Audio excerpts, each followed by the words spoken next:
How much do private jets cost to buy? Well, I actually know a lot about this. I bought my first plane in 2007. I'll tell you the story and how I acquired it and why I wish I would have done it sooner.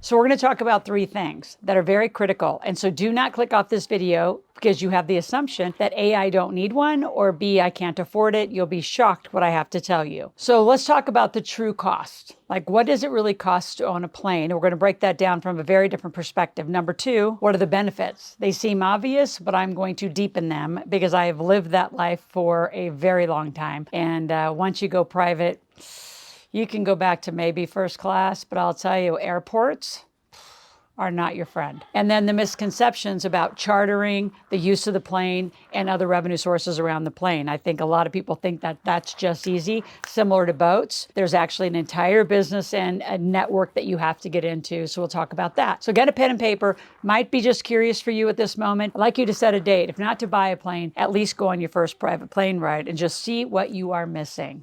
Owning a jet and owning a turboprop is a very different experience. So anything under a jet, which doesn't mean anything bad. Like, I didn't own a jet. I owned a King Air C90. So it was a double prop. It was actually bigger. There's a reason for its name. It's the king of the sky because it can carry an enormous amount of weight. So why I picked that over a jet? In most jet situations, now that's changing with some of the new developments and the new technologies coming out. But for a very long time, you always had to have two pilots for a jet. A jet is actually cheaper to buy, but more monthly maintenance. And the avgas is way different. So there's just more monthly cost in a jet. You go down to a King Air or anything in those categories, you need one pilot, right? And that's like significant because usually a pilot is between 5, 7, 10,000 a month, depending on what their experience is and what kind of plane and the distances you're requiring them to go. Then if you buy below, it's actually more expensive typically, but your monthly is really lower. And as far as financing jets,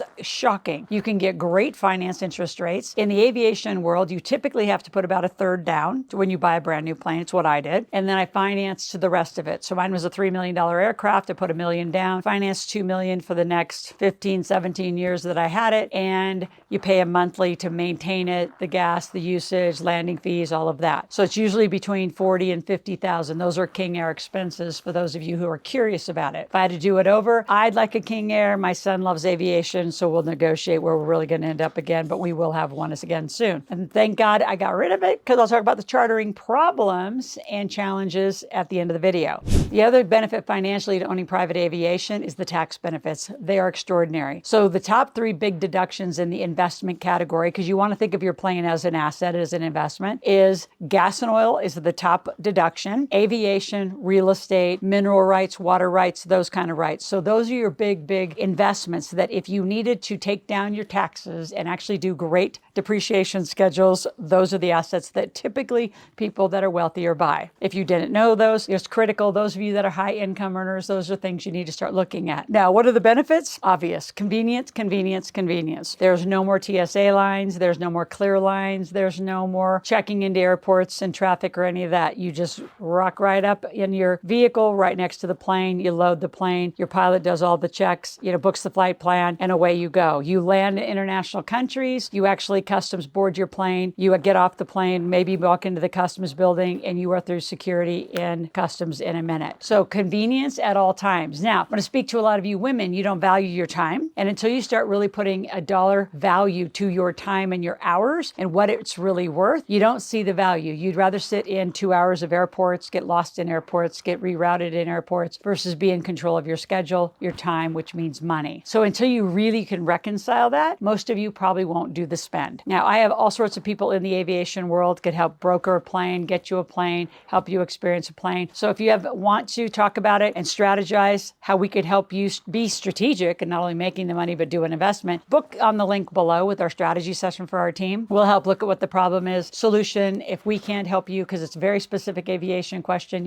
I know that world and have a lot of great contacts, very, very amazing contacts that will reach out to you and help you make some of those decisions. So the other other part of it too, like Tristan was 3 months old, Logan was maybe 7. Those are my kids. That's how old they were when they bought the plane. So when I got the plane, it was like a minivan in the sky. So I could keep my kids' stuff in there. I also was traveling an event 1, 2, 3, sometimes 4 times a week. So to put your event gear in and put the crew on board, you could travel from one city to another. I remember times where we would go from San Francisco to LA to San Diego all in one day, and I would do show, and we go home. So there's the convenience that is bar none. You can't even find it anywhere else. And you're going to be so much more efficient, make so much more money. But again, you have to really value your time and understand what your time and your team's time is worth to actually make that leap. Could you partner? Yes. The only caution I would say about partnering, is I did partner in the beginning, is who pays for dead legs if you're not in the same town. Dead legs mean my partner was in Phoenix. I was using the plane the most up here in the Lake Tahoe area. So who would fly the plane back to Phoenix on it, called the dead leg? Did he have to pay for it? If the plane was in Phoenix, did I have to pay to bring it back up, or vice versa? That becomes a little tricky.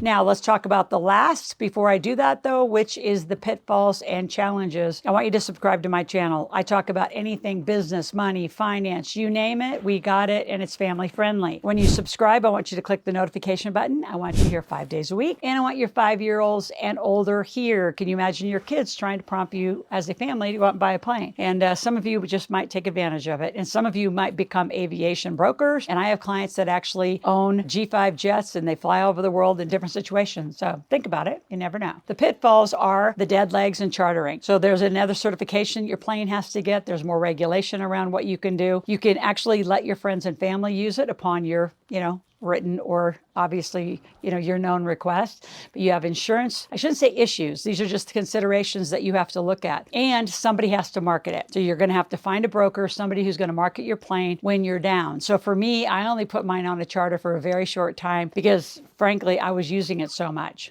So then they have to unload all my gear, put on other people's gear. And with kids and all of that was going on, it wasn't worth it. And the marketing was actually not ROIing what it was cost to get the plane rented, and the inconvenience of it being gone when I'm not gone. So if you're not going to use it a lot, absolutely think about a charter as another way to do it. And again, we have experts in these categories that can absolutely talk you through the pros and cons of, is this right for you and when is it right for you?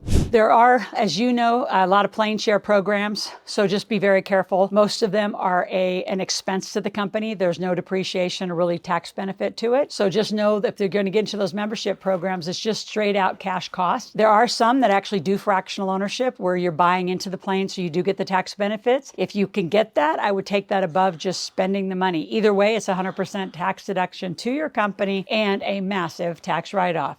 If you need help with any of your taxes or structures or decisions, again, grab that strategy session. Let's have a conversation, or go to askloral.com, ASKLORAL. Ask a question, make a request. We're here every day.